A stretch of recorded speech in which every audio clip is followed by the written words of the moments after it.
நிச்சயமாக அமெரிக்காவின் F-35 போர் விமானத்தை ஈரான் சுட்டு வீழ்த்தியதாக கூறப்படும் செய்தி குறித்த இந்த வீடியோவின் தகவல்களை ஒரு தொடர்ச்சியான உரையாக பாராகிராஃப் மாற்றி கீழே கொடுத்துள்ளேன். அமெரிக்காவின் இரண்டாவது F-35 போர் விமானத்தை தனது வான் பாதுகாப்பு அமைப்பு மூலம் சுட்டு வீழ்த்தியதாக ஈரான் உரிமை கோரியுள்ள போதிலும் அதற்கான ஆதாரங்கள் வலுவாக இல்லை என்று கருதப்படுகிறது.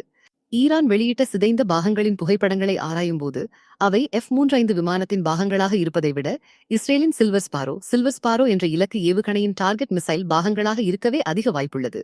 அந்த பாகங்களில் காணப்படும் சிறிய இறக்கைகள் மற்றும் யூரோ போன்ற குறியீடுகள் இஸ்ரேலிய நிறுவனமான ரஃபேல் தயாரிக்கும் ஏவுகணைகளுடன் ஒத்துப்போகின்றன.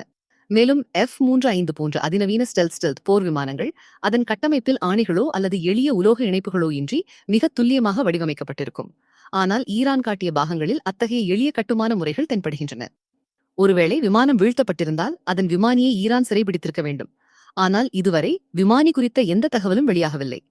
அமெரிக்க ஊடகங்கள் கடந்த காலங்களில் இந்தியாவின் சாதனைகளை குறைத்து மதிப்பிட்டும் பாகிஸ்தானின் செயல்களை பெரிதுபடுத்தியும் தகவல் போர் நரேட்டிவ் வார் நடத்தி வந்த நிலையில் தற்போது அதே போன்றதொரு சூழலை அமெரிக்கா எதிர்கொள்வது குறிப்பிடத்தக்கது.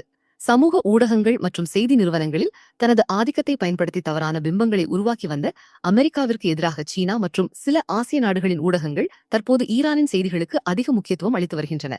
ஒரு தொழில்நுட்ப ரீதியான ஆய்வின்படி ஃபேக்ட் செக் ஈரானின் இந்த வாதம் ஒரு தகவல் போரின் ஒரு பகுதியாகவே பார்க்கப்படுகிறது ஒழிய அது உண்மையான F-35 விமானத்தின் வீழ்ச்சியாக இருக்க வாய்ப்பு குறைவு.